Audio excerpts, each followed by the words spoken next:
पिला माने आज आम भिडियो रे प्रहेलिका चैप्टर रो प्रश्नोत्तर गुड़िक आलोचना करनबा। 1 नंबर निज भाषया अधलिखितानां श्लोकानां वाक्यद्वयन वाक्यत्रयण बा उत्तरं लिखत। अर्थात निज भाषा रे बा मातृभाषा रे अधलिखित अधरे बा तळे दिया जायथिबा श्लोक गुड़िकर अर्थ 2टी बा 3टी वाक्य मध्यरे लिखिबा।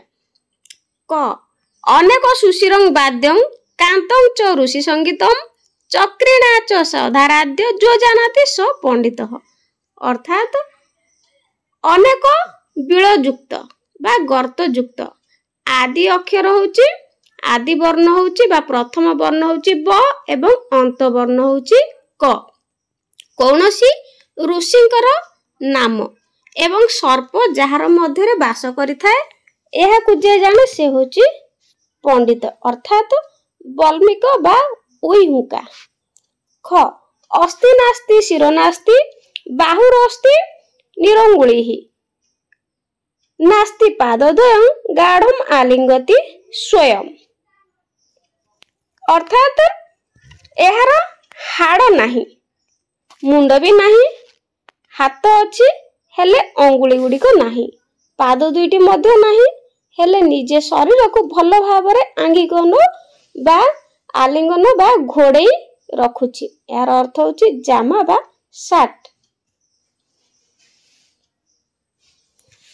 ग अर्धचंद्र समाजुक्तम पुनाम चतुरक्षरम ककारादि लकारांतम इह जानाति पंडित। अर्थात अर्धयुक्त सह युक्त आकृति होची अर्धयुक्त पुल्लिंग रे व्यवहृत और 4 अक्षर विशिष्ट अटे।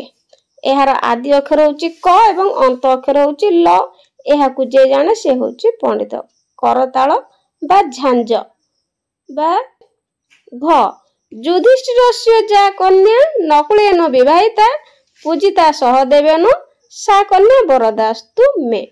अर्थात हिमालयर जे पुत्री बा झियो शिवंको सहित विवाहिता एवं समस्त देवता सह पूजिता से कन्या मोर वर प्रदायिनी हुंतु। अर्थात पार्वती। उ श्यामच वर्तुलाकारं पुनाम चतुरक्षरं सकारादि मकारांतं जो जानाति स पंडित। अर्थात एहार वर्ण होची श्यामल बा कला रंग गोलाकार आकृति होची गोलाकार पुल्लिंग रे व्यवहृत एवं 4 अक्षर युक्त अटे। एहा प्रथम अक्षर स और अंतिम अक्षर म अटे।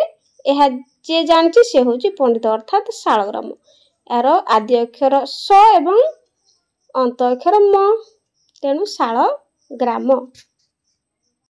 2 नंबर निज भाषया संस्कृत भाषा बा एक पदात्मक अति संक्षिप्त उत्तरं लिखत। अति संक्षिप्त रे निज भाषा रे बा संस्कृत भाषा रे एक पदरे बा अति संक्षेप रे उत्तर लिखिबा।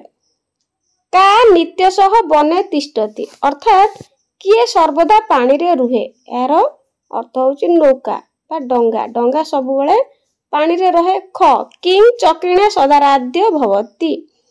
किं चक्रिणा अर्थात किए सर्प बेष्टित सर्वदा होइथाय। यार उत्तर होची वाल्मीक बा उइहुकार सब बेले साप माने रहंती। ग कासा स्त्री देह विवर्जिता। अर्थात किए से स्त्री जहार शरीर नाही। यार उत्तर होची संस्कृत त्रुटि बा वृद्ध ओ मध्यमा अंगुली साहाय्य रे संघर्ष रे सृष्टि होइथाय चुटकी। का सहदेवेन पूजिता। अर्थात किए देवगणक सहित पूजा पांती। यार उत्तर होची सर्वमंगला पार्वती। उ किं त्वग वस्त्रधारी न च सिद्धयोगी। अर्थात किए बकल वस्त्र परिधान करथिले मध्य सिद्धयोगी नुहंती। यार उत्तर होची नारिकेल बा नडिया। गछर बकल धारण करथिबा सिद्धयोगी होई पार नथिबा वस्तुटी होची नडिया। च कृष्णमुखी का सा गौरांगी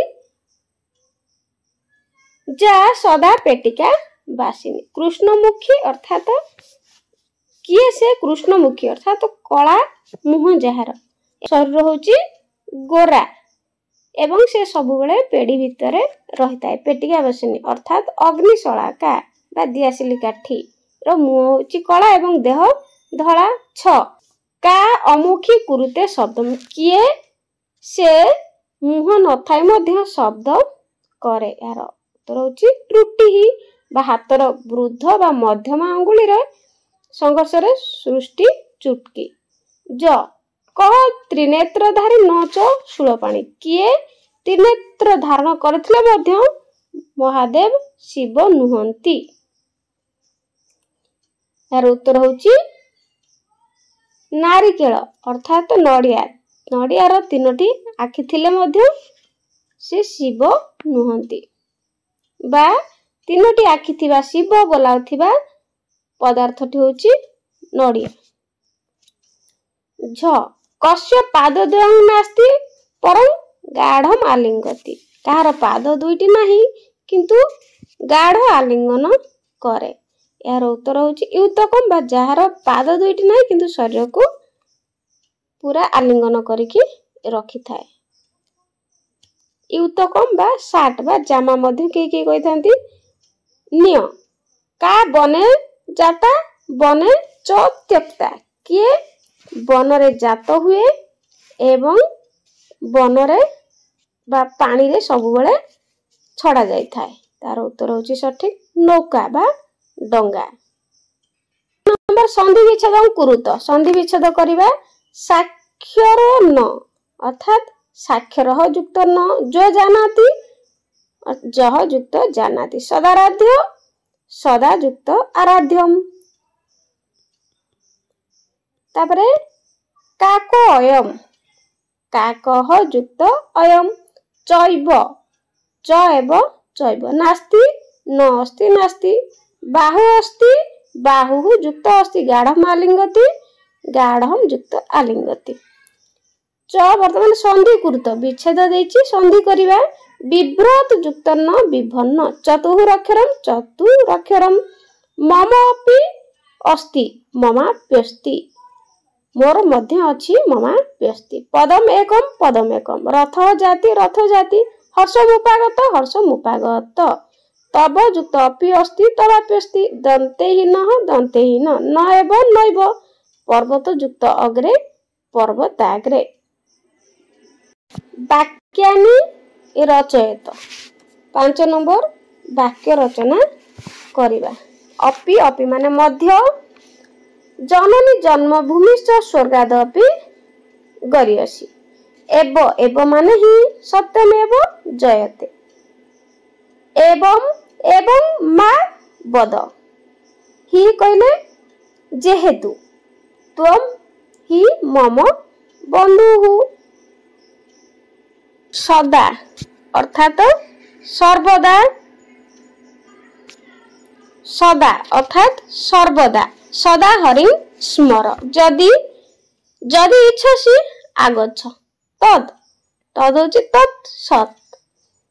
कुरुते अर्थात करे भवान तत्र किं कुरुते स्वयं अर्थात निजे स्वयं अत्र आगच्छ अस्ति अर्थात अछि मम हस्तद्वयम् अस्ति